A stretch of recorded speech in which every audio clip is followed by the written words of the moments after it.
सभी को मेरा नमस्कार। क्या हाल है? मुझे आशा है कि आप सभी ठीक हैं। आज हम लोग राष्ट्रीय मुक्त विद्यालय शिक्षा संस्था का माध्यमिक पाठ्यक्रम हिंदी का पहला पुस्तक का अध्याय 5 रॉबर्ट नर्सिंग होम में जो एक रिपोर्टाज है पढ़ने जा रहे हैं। तो चलिए शुरू करते हैं। रॉबर्ट नर्सिंग होम में अध्याय 5। आप कभी न कभी किसी अस्पताल या नर्सिंग होम में अवश्य गए होंगे। वहां आपने यह ध्यान दिया होगा कि किस तरह कुछ लोग रोगियों तथा पीड़ितों की सेवा करते हैं। ऐसे दृश्य में आप भी दूसरों के लिए कुछ कर पाने की इच्छा जगाते होंगे। अपनों की सेवा तो सभी करते हैं, पर बड़ी बात तो तब है जब दूसरे के लिए भी कुछ किया जाए। दूसरों के लिए कुछ करने की भावना से भरे लोग जाति, क्षेत्र, भाषा, धर्म, लिंग व रंग आदि के बंधन को नहीं मानते। वे तो बस यह मानते हैं कि मनुष्य मनुष्य में भेद कैसा। मनुष्य तो मनुष्य है, वह और कुछ हो ही नहीं सकता। आइए इस पाठ में मत के माध्यम से ऐसे ही भावना रखने वाले लोगों के विषय में जानने एवं उनसे प्रेरणा लेने का प्रयास करते हैं। अब इसमें बताया जा रहा है कि आप कभी न कभी किसी अस्पताल या नर्सिंग होम में तो ज़रूर गए होंगे। वहाँ पे ध्यान दिया होगा किस तरह कुछ लोग रोगियों तथा पीड़ितों की सेवा करते हैं। और ऐसा दृश्य देखकर दूसरों की सेवा करने के लिए आप में भी इच्छा ज़रूर जागता होगा कि हम भी कुछ दूसरों के लिए कुछ करें। तो क्या आप आगे हैं? आगे बोल रहा है कि अपने सेवा तो सब लोग करते हैं, पर बड़ी बात तो तब होती है जब दूसरों के लिए कोई कुछ करता है या फिर कुछ किया जाए। दूसरों के लिए कुछ करने की भावना से भरे लोगों में अब जो दूसरों के बारे में कुछ करना चाहता है, कुछ उसका हेल्प करना चाहता है, तो ये नहीं सोचता है कि वो कि किस जाति का है, किस क्षेत्र से है या किस भाषा का है, क्या भाषा बोलता है और फिर किस धर्म से है या किस लिंग का है, वह किस रंग का है। वो इस सब बंधन को मानता ही नहीं है। बस वो मानता है कि मनुष्य और मनुष्य में कैसा भेद है। मनुष्य तो मनुष्य है ना, और उससे कुछ हो ही सकता है। और इसी पाठ में इसी तरह की भावना रखने वालों में के बारे में हम लोग पढ़ने वाले हैं और उनसे प्रेरणा लेंगे। तो चलिए आगे बढ़ते हैं। मूल पाठ। कल तक जिनका अतिथि था आज उनका परिचारक हो गया, क्योंकि मेरी अतिथेयिका अचानक रोग की लपेट में आ गई और उन्हें इंदौर के रॉबर्ट नर्सिंग होम में लाना पड़ा। यहाँ पे लेखक बता रहा है कि वो जिनका कल तक अतिथि था मतलब मेहमान था, आज उनका वो सेवा करने वाला बन गया, मतलब रोगी का सेवा करने वाला बन गया। परिचारक मतलब होता है रोगी का सेवा करने वाला बन गया, क्योंकि जो उनकी जो मेजबान थी, जो अतिथि की सेवा करते हैं, वो अचानक से रोग के लपेट में आ गई थी और उसे इंदौर के रॉबर्ट नर्सिंग होम में लाना पड़ा। यह है सितंबर 1951। यह बात है सितंबर 1951 की।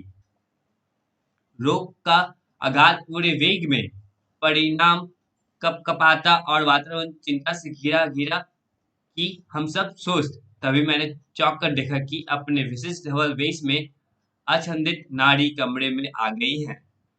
लेखक आगे बोल रहा है कि रोग की वजह से जो है जो रोग है वो बहुत तेजी से फैल रहा है और इसके परिणाम में वातावरण जो है कपकपा हो गया है और चिंता से घिर गया है और सारे लोग जो है सुस्त पड़ गए। तभी जो लेखक है वो चौंक जाता है और देखता है एक विशेष सफेद रंग की वेश में एक ढकी हुई नारी कमरे में आती है। वे उनकी कोई 45 वसंत देखी, वन हिमश्वेत, पर अरुणोदय की रेखाओं से अनुरंजित, कद लंबा और सूता सधा। अब लेखक आगे बता रहे हैं कि यहाँ पे लिखा हुआ क्या है, दे उनकी कोई 45 वसंत देखी, मतलब कहने का मतलब ये वो 45 वर्ष पार कर चुकी हैं। अब उनका ये वर्णन कर रहे हैं कि वो वट समान सफेद कपड़े में थी और सूर्योदय की रेखाओं से वो रंगी हुई थी और उनका जो कद था लंबा था और छरहरा था। अब आगे पढ़ते हैं। लंबा मुंह अच्छा नहीं लगता, बीमारी के पास लंबा मुंह नहीं। आते ही उन्होंने कुछ कहा, साफ सुथरी भाषा, उच्चारण साफ और स्वर आदेश का, पर आदेश न अधिनायक का न अधिकारी का, पूर्णतः माँ का, जिसका आरंभ होता है शिकंजे से और अंत गोद में। अब वो बोलती हैं आते ही कि जो लंबा मुंह है ना रोगी के सामने अच्छा नहीं लगता है। मतलब जब कोई बीमार रहता है तो लोग मुंह लटका लेते हैं, तो वही बोल रही कि लंबा मुंह बीमारी के सामने अच्छा नहीं लगता है। आते ही उन्होंने साफ सुथरी भाषा में कहा और उच्चारण भी उनका एकदम साफ था। स्वर जो था उनका, जो बोली ऐसा लगा था वो आदेश दे रही है, पर आदेश नहीं था, ना ही अधिनायक के जैसा और नहीं किसी अधिकारी की तरह, बल्कि एक माँ का आदेश था, जिसका आरंभ होता है जकरन से, जो अंत में गोद में होता है। अब आगे बढ़ते हैं। हाँ, वे माँ ही थी, होम की अध्यक्ष मदर टेरेसा, मातृभूमि जिनकी फ्रांस और कर्मभूमि भारत। उभरती तरुणाई से उम्र के इस ढलान तक रोगियों की सेवा में तल्लीन, यही काम, यही धाम, यही राग, यही जाप और बस यही यही। और आगे बोल रहे कि हाँ वो माँ ही थी, क्योंकि वो अध्यक्ष थी उस होम की, जिनका नाम मदर टेरेसा था, जिनका मातृभूमि फ्रांस है, मतलब वो रहने वाली थी फ्रांस की, और कर्म भूमि भारत, यानी वो काम करती थी कहाँ, भारत में। अब वो बचपन से ही, मतलब युवा अवस्था से ही, वो उम्र के इस जलाब तक, मतलब वो बूढ़ी हो चुकी थी, यहाँ तक भी वो रोगियों की सेवा में तल्लीन थी।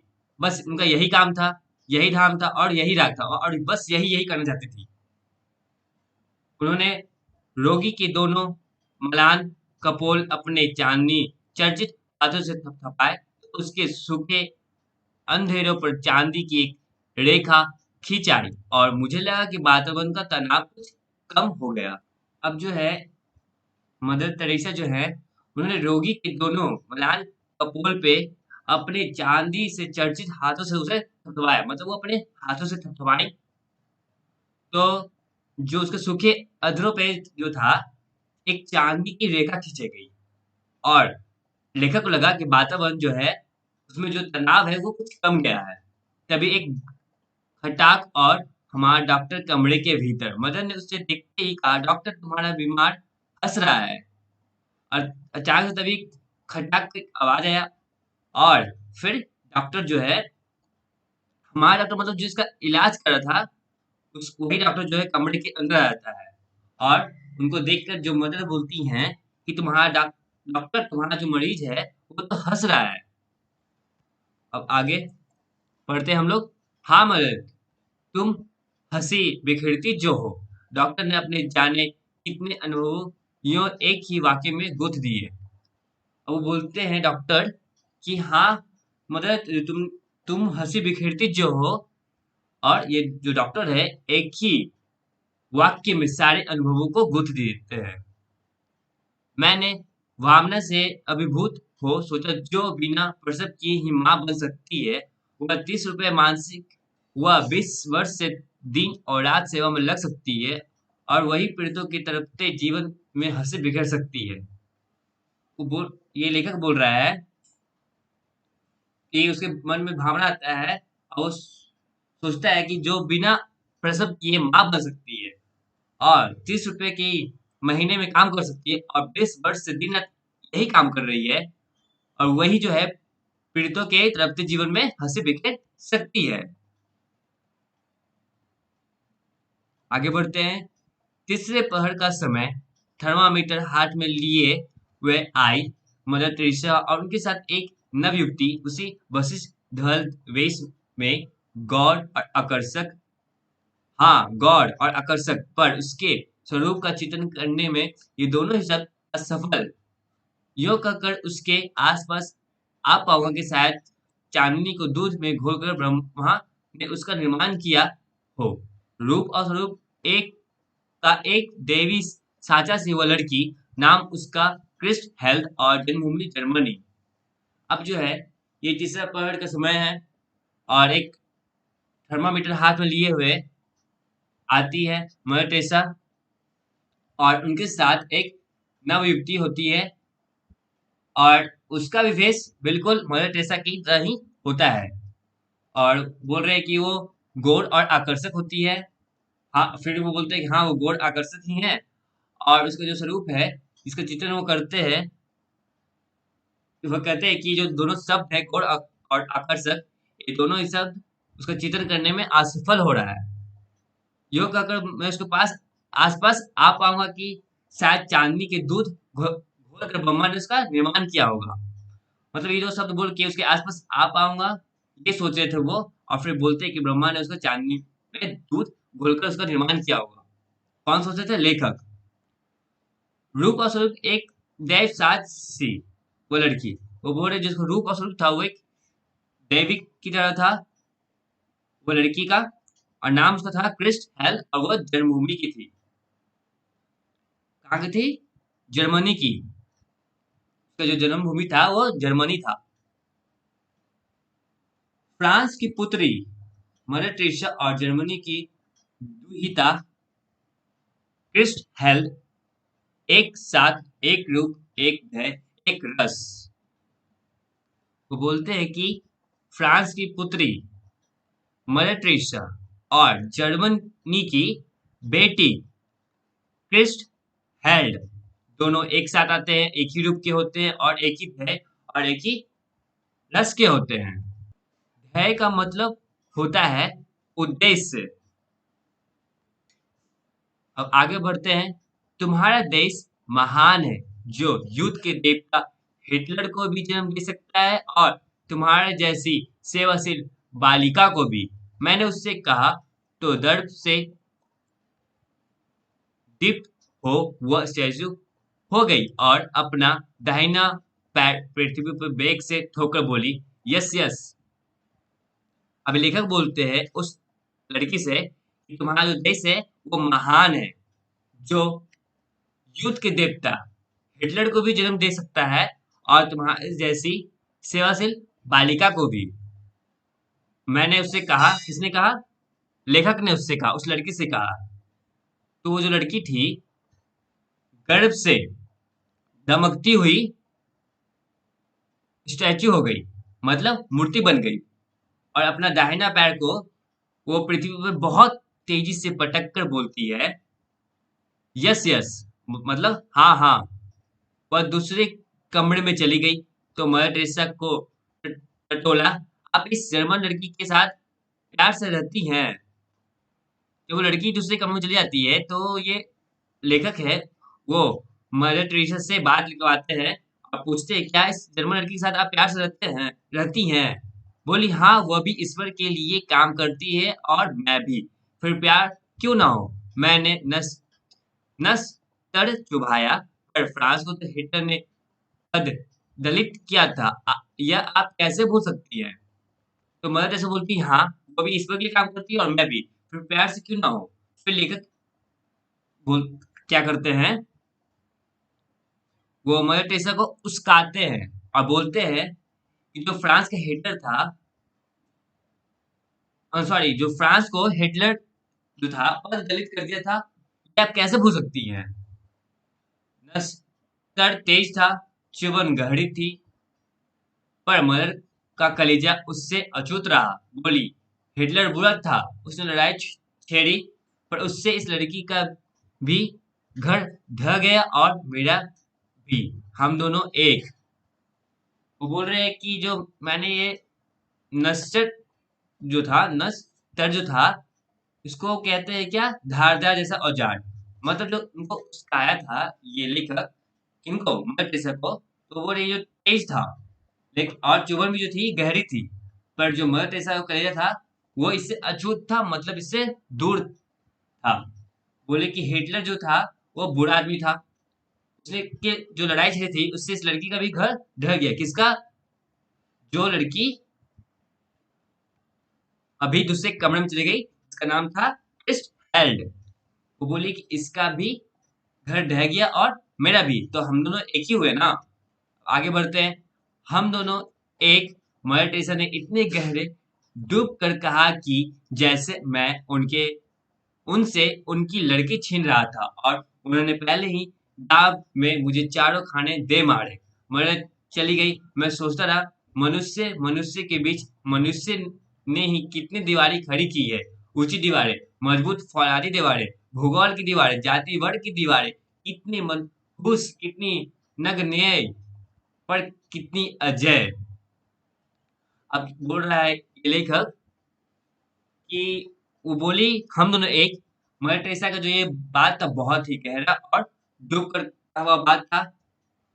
और जैसे वो बोल रहा है कि मैं उनसे उनकी लड़की छीन रहा हूँ, इस तरह वो बोली। और उन्होंने पहले दांव में मुझे चारों खाने दे मारे, मतलब मुझे चित कर दिए। अब जब मदर चली जाती है तो वो आदमी यानी लेखक सोचता है कि मनुष्य ही तो मनुष्य के बीच कितने दीवारें खड़ी कर दी है। ऊंची दीवारें, मजबूत फौलादी दीवारें, भूगोल की दीवारें, जाति वर्ग की दीवारें, कितने मनहूस कितने नगनी दीवारें खड़ा कर दी है, पर कितने अजय। नग ने का मतलब होता है जो गिनने लायक ना हो, मतलब हजारों करोड़ों करोड़ों, जिसे गिना ना जा सके। इतनी दीवारें जो है एक मनुष्य के बीच में खड़ा कर दिया है। क्रिस्ट हेल के पिता जर्मनी में कॉलेज के प्रिंसिपल हैं और उसने अभी 5 वर्षों के लिए ही सेवा का व्रत लिया है। अब जो क्रिस हेल्ड है, वो जो लड़की थी उसके बारे में बात किया रहा है। उसके पिता जो थे जर्मनी में एक कॉलेज के प्रिंसिपल हैं, और जो लड़की है अभी 5 वर्षों के लिए ही सेवा का व्रत ली है। रोगिनी के गहरे काले बाल देखकर उसने कहा, तुम्हारे काले बाल मेरे पिता कैसे हैं, कहा, और स्मृतियों में खो सी गई। अब जो बीमार थी उसको उसके जो गहरे और काले बाल बाल को देखकर बोलती है कि जो तुम्हारा जो काला बाल है वो मेरे पिता के जैसा है। और ये बोल कितना बोलती है वो खो जाती है पुरानी यादों में। मुझे लगा कि मैं ही क्रिस हेल्ड हूँ, अपने माता पिता के हजारों मील दूर एक अजनबी देश में अकेली खोई छली सी, और मेरी आंखों भर आई। अब जो बोलता है लेखक, मुझे लगता है कि मैं ही क्रिस हेल्ड हूँ, और बोल रहा है उस उनके बारे में, उस लड़की के बारे में, कि वो जो लड़की अपने माता पिता से हजारों मील दूर है, एक अजनबी देश में है, अकेली है, खोई हुई है, और छली सी है। और उसके बाद ये सब सोचने के बाद उनकी आंखों जो है भर आती है, यानी आंखों में हल्का हल्का आंसू आ जाता है। लड़की मेरे आंसुओं में डूब गई और किनारा पाने को उसने जल्द से उन्हें अपने रुमाल को पोंछ दिया। उसकी सदा हंसती आंखें नर्म हो गई, पर जरा भी नम नहीं। मैंने पूछा, घर चलते समय रोई थी तुम? उसका भोला उत्तर था, ना माँ बहुत रोई। लड़की जो थी लेखक के आंसू में डूब गई और किनारा पाने के लिए उसने जल्दी ही एक रुमाल से पोंछ दिया। और जो वो लड़की थी हमेशा हंसती हुई उसकी आंखें होती थी, जो आज नरम हो गई है, पर जरा भी नम नहीं। और लेखक जो पूछते हैं कि घर से चलते समय तुम रोई थी, तो उसका जो भोला उत्तर था कि नहीं, मैं नहीं रोई थी, मेरी माँ रोई थी। अब आगे बढ़ते हैं। फटी आंखों से कुछ देर उससे मैं देखता रहा, तब कुछ बिस्किट उसे भेंट किए, बोली, धन्यवाद, थैंक यू, थैंक्स यू। वो अक्सर हिंदी, अंग्रेजी, जर्मन भाषाओं के शब्द मिलाकर बोलती है। अब जो है बोल रहे लेखक कि मैंने फटी आंखों से कुछ देर उसे देखता रहा, और फिर बिस्किट उसे भेंट किए, और वो बोली, धन्यवाद, थैंक यू, थैंक्स यू। और वो फिर बोलते हैं कि वो हमेशा अक्सर हिंदी, अंग्रेजी और जर्मन भाषाओं को एक साथ मिलाकर बोलती है। यानी धन्यवाद हो गया हिंदी, और अंग्रेजी हो गया थैंक यू, और जर्मन हो गया तांगसू। हम सब हंस पड़े और वह हंसते हंसते भाग गई। तो ये जब बोली थैंक यू को 3 भाषाओं में, इसे सुनकर सारे लोग हंसने लगे, और वो भी हंसते हंसते चली गई। मदर टेरेसा बातों के मूड में थी। मैंने उनके हृदय मानस में चोर दरवाजे से झाँका। मदर घर से आने के बाद फिर आप घर नहीं गई? कभी मिलने-जुलने भी कान अपना काम कर चुके थे। बानी को अपना काम करना था, पर मदर ने उसकी राह मोड़ दी, और तब मैंने सुनी यह कहानी। अब आगे लेखक बोलता है कि मदर टेरेसा जो थी बात करने के मूड में थी, और फिर बोलते हैं मैंने उनके हृदय को झाँक मतलब हृदय में झाँका चोर के दरवाजे से। तो जो मदर के घर बोला कि आप जब घर से आई थी, तो क्या आपको फिर घर जाने का मन नहीं हुआ? किसी से मिलने जुलने का भी नहीं। फिर बोलता है लेखक कि कान अपना काम कर चुकी थी, मतलब कहने का मतलब ये हुआ यहाँ पे कि मदर टेरेसा को ये बात सुन चुकी थी। पानी को अपना काम करना था, मतलब वो उन्हें अब बोलना था। और जो मदर टेरेसा थी इस राह को, इस बात को बदल देती है और फिर एक कहानी सुनाती है। कहानी क्या है वो देखिए। कई वर्ष हुए, फ्रांस में विश्व भर के पूजा गृहों का एक सम्मेलन हुआ। भारत की दो मदर भी प्रतिनिधि होकर उस सम्मेलन में गई। वे फ्रांस की ही थी, उनके माता-पिता फ्रांस में ही थे। उन्हें पता था कि वर्षों बाद हमारी पुत्रियाँ आ रही हैं। अब कहानी क्या बता रही है कि कई वर्ष हो गए हैं, कई साल बीत चुके हैं उस बात को। जब फ्रांस में विश्व भर के पूजा गृहों का एक सम्मेलन लगा था, तो भारत की भी 2 मदर गई थी प्रतिनिधि करने के लिए उस सम्मेलन में। अब जो कि फ्रांस की ही थी, उनके माता-पिता फ्रांस में थे। उन्हें पता था कि वर्षों बाद हमारी पुत्रियाँ आ रही हैं। इन्हें पता था, जो वो 2 मदर गई थी ना, उनके माता-पिता को पता था कि उनकी जो पुत्रियाँ हैं वर्षों बाद आ रही है। कहाँ आ रही है? फ्रांस में। दोनों माताएँ अपनी पुत्रियों का स्वागत करने जहाज पर आई, पर विचित्र बात यह हुई कि वो दोनों अपनी पुत्रियों को पहचान न पाई और आपस में कहती रही कि तुम्हारी बेटी कौन-सी है? अंत में उनका नाम पूछा और तब गले मिली। अब ये दोनों माताएँ जो थीं, अपनी पुत्रियों का स्वागत करने के लिए जहाज पर आई थी। अब कौन माताएँ थी ये? वो जो 2 गो मदर गई थी यहाँ से अ, उस सम्मेलन में, पूजा गृह के सम्मेलन में गई थी फ्रांस। उनकी माताएँ जो थी अपनी पुत्रियों की स्वागत करने के लिए जहाज पर आई थी। पर ये विचित्र बात यह थी कि वो दोनों अपनी पुत्रियों को पहचान नहीं पाई और आपस में कहती रही कि तुम्हारी बेटी कौन है? तुम्हारी बेटी कौन है? तो अंत में क्या हुआ कि जब पहचान नहीं पाई तो उनसे उनका नाम पूछा गया। उसके बाद तब दोनों मिलके गले लगे अपनी बेटी से। कहानी पूरी हुई तो कई प्रश्न उठे, पर मदर टेरेसा उनके उठते न उठते भाग गई। निश्चय ही उन दोनों अनपहचानी पुत्रियों में से एक वे स्वयं थी। अब कहानी जब पूरा हो गया तो लेखक के मन में बहुत सारे प्रश्न उठे, पर इससे पहले वो कुछ पूछते तब तक ये मदर टेरेसा वहां से उठकर भाग गई थी। अब वो बोल रहा है, अनुमान लगा रहा है लेखक कि शायद उनमें से एक अनपहचानी जो पुत्री थी वो खुद थी। कौन थी? Mother Teresa. बस इतना ही।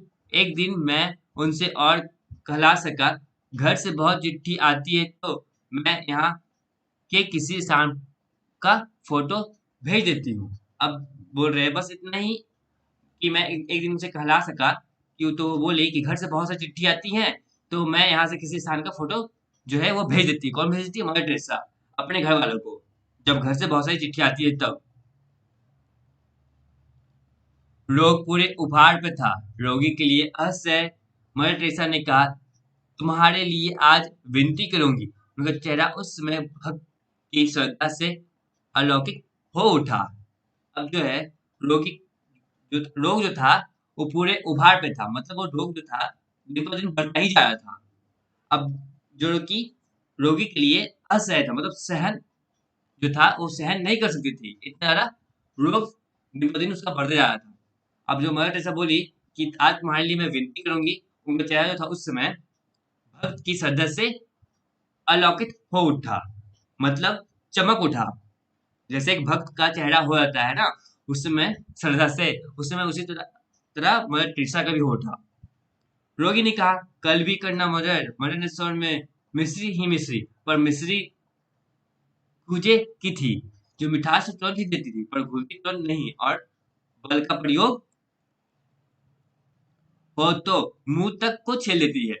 बोली, न कल उसके लिए करूंगी जिसे सबसे अधिक कष्ट होगा, जैसे 1000 वाट का बल्ब मेरी आंखों में कौंध गया। अब आगे क्या बोलते हैं लेखक, वो सुनिए। बोल रहे हैं कि जो रोगी जो है वो बोलती है ना मदर टेरेसा, जब मदर टेरेसा बोलती है कि आज मैं तुम्हारे लिए विनती करूंगी, तो जो रोगी है वो बोलती है कि कल भी करना। मदर मदर टेरेसा से बोलती है वो। तो जो मदर टेरेसा के जो स्वर में है ना, मिस्री मिस्री है, और मिश्री भी कूच की थी, जो मिठास तो तुरंत देती थी, पर घुलती तुरंत नहीं थी। और अगर बल का प्रयोग, उसमें अगर ताकत का प्रयोग हो, तो मुंह तक को छेद लेती थी। बोली, नहीं, कल उसके लिए करूंगी मैं विनती जिसको अधिक कष्ट होगा, जैसे कि हजार वर्ष का वध मेरी आंखों में कौन गया। अब ये बात सुनने के बाद जब बोली मदर टेरेसा उस रोगी से कि नहीं, मैं कल उसके लिए करूंगी जिसको सबसे ज्यादा जरूरी होगा, तो ये बात सुनकर जो लेखक है, उनकी आंखों में हजार वर्ष का बल कौन जाता है। अब आगे बढ़ते हैं। मैंने बहुतों को रूप से पाते देखा था, बहुतों को धन से और गुणों से भी बहुतों को पाते देखा था, पर मानवता के आंगन में समर्पण और प्राप्ति का यह अद्भुत सौम्य स्वरूप आज अपनी ही आंखों से देखा कि कोई अपनी पीड़ा से किसी को पाए और किसी का उत्संग सदा किसी की पीड़ा के लिए ही सुरक्षित रहे। अब जो है लेखक आगे बताते हैं, तो बोलते हैं कि मैंने बहुत से लोगों को रूप से पाते देखा था, बहुत लोगों को धन से पाते देखा और गुण से भी पाते देखा था, पर मानवता के आंगन में समर्पण यानी कि उसमें पूरे समर्पित हो जाना और प्राप्ति का यह अद्भुत सौम्य जो है वो पहली बार अपनी आंखों से देख रहे थे। जो अपनी पीड़ा से को किसी से पाए या किसी का उत्संग सदा ही वह पीड़ा के लिए ही सोचित रहे। आगे बढ़ते हैं। ऊपर के बरामदे में खड़े खड़े मैंने एक जादू की पुड़िया देखी, जीती जागती जादू की पुड़िया, आदमियों को मक्खी बनाने वाला, कामरूप का जादू नहीं, मक्खियों को आदमी बनाने वाला जीवन का जादू। होम की सबसे बुढ़िया मदर मार्गेट का इतना नाटा कि उन्हें गुड़िया कहा जा सके, पर उनकी चाल में गजब की चुस्ती, कदम में फुर्ती और व्यवहार में मस्ती। हंसी उनकी यूं की मोतियों की बोरी खुल पड़ी और काम यूं की मशीन मात माने। भारत में 40 वर्षों से सेवा में रसलीन जैसे, और कुछ उन्हें जीवन में अब जानना भी तो नहीं। वो बोल रहे लेखक आगे कि ऊपर के ब्राह्मण में खड़े खड़े देखते हैं, एक जादू की पुड़िया देखते हैं। फिर बोलते हैं कि हाँ, जीती जाती जादू की पुड़िया देखते हैं, आदमियों को मक्खी बनाने वाला, कामरूप को जादू नहीं, और मक्खियों को आदमी बनाने वाला जीवन का जादू। अब आगे बोलते हैं कि होम की सबसे बुढ़िया थी, उनका नाम मदर मार्गेट था। कद इतना नाटा कि उन्हें गुड़िया कहा जा सके, कद इनका इतना छोटा था कि उन्हें नाटा, सॉरी, उन्हें गुड़िया कहा जा सकता था, पर उनकी चाल में गजब की चुस्ती थी और कदम में फुर्ती थी, व्यवहार में मस्ती भी थी, और हंसी उनकी यूं की मोती की बोरी भी खुल पड़े, काम यूं की मशीन को भी हरा देती थी। भारत में 40 वर्षों से वो सेवा में लीन थी, और जैसे कि उन्हें कुछ जीवन में अब जानना भी तो नहीं था। अब आगे बढ़ते हैं। ऑपरेशन के लिए एक रोगी आया, ऐस आराम में पला जीवन, कहने की बेचारे को आदत सहने का उसे क्या पता, पर कस क्या पात की क्षमता देखकर आता है। ऑपरेशन के लिए एक रोगी आया था, जो ऐसो आराम में पला था बड़ा था, और कहने को बेचारा आदत सहने को उसे क्या पता, उसे आदत सहने को क्या पता, पर कस क्या पात्र की क्षमता देखकर आता है कि कौन क्या है। ये तो देख के नहीं आता है कष्ट, मर जाऊंगा, उसने विह्वल होकर कहा। वो बोलता है कि मैं मर जाऊंगा, उसने होकर कहा। वातावरण चित्कार की विह्वलता से भर गया, पर बूढ़ी मदर की हंसी के दीपक ने झपकी तक नहीं खाई। बोली, कुछ नहीं, कुछ नहीं, आज है एवरीथिंग, सब कुछ, कल समथिंग, कुछ कुछ, और बस तब तक नथिंग, कुछ नहीं। और वह इतने जोर से खिलखाकर हंसी कि आस पास कोई होता तो झेप जाता। अब बोल रहे लेखक आगे, वातावरण उसकी जो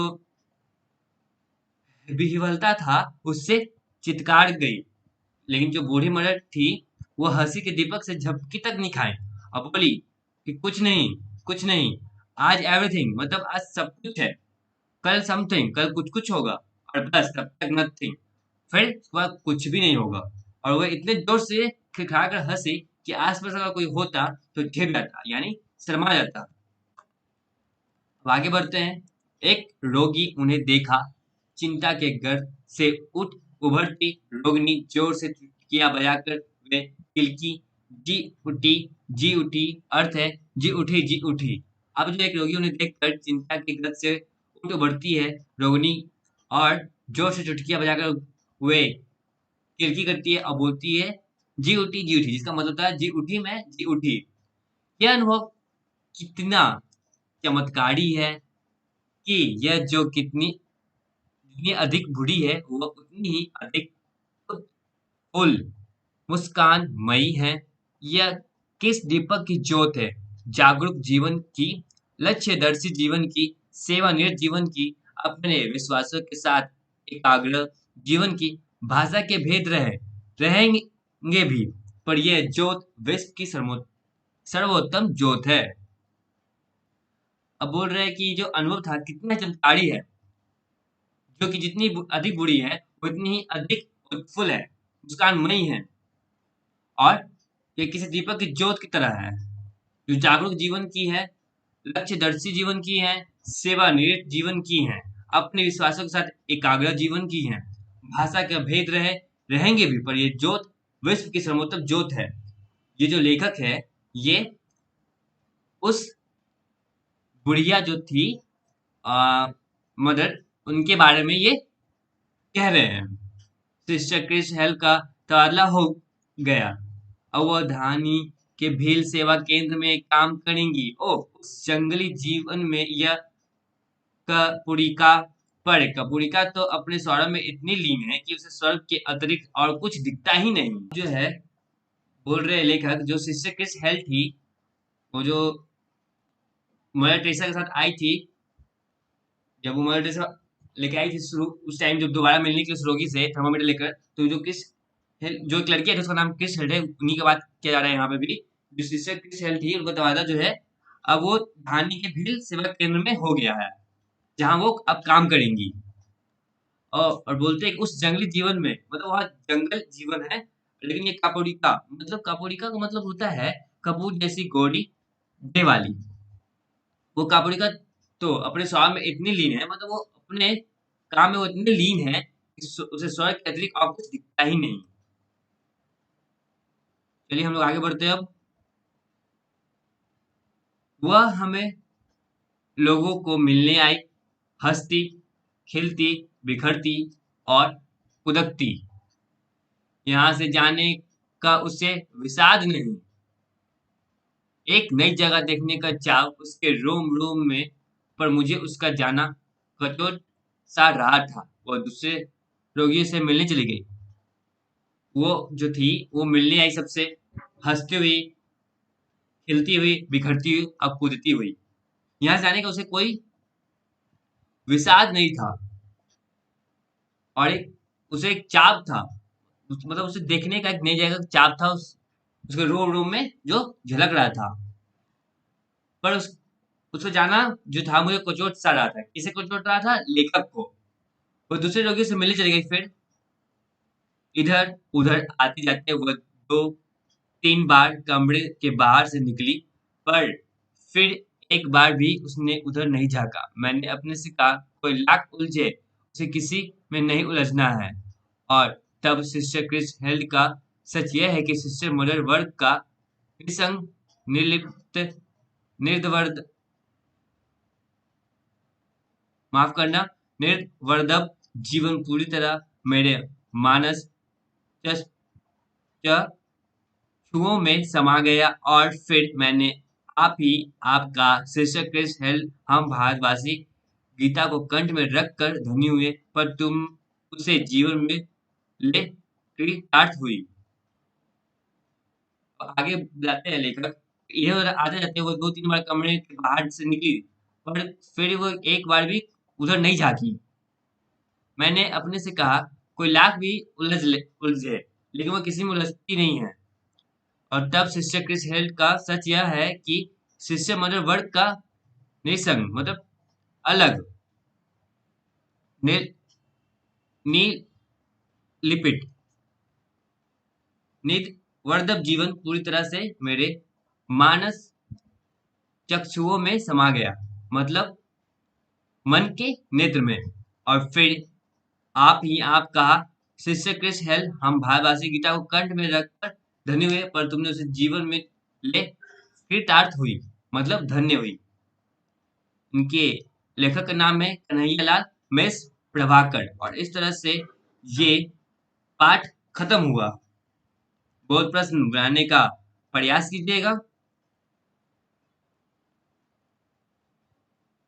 और यहाँ से अंश 1 है। अगर आपको मेरी बातें समझ में नहीं आ रही हो तो आप यहाँ से भी समझ सकते हैं। यहाँ पे अंश बाय अंश दिया हुआ है।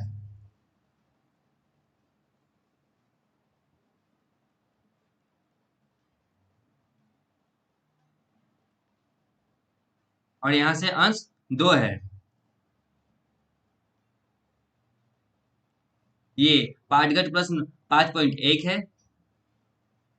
यहाँ पे अंश 3 है।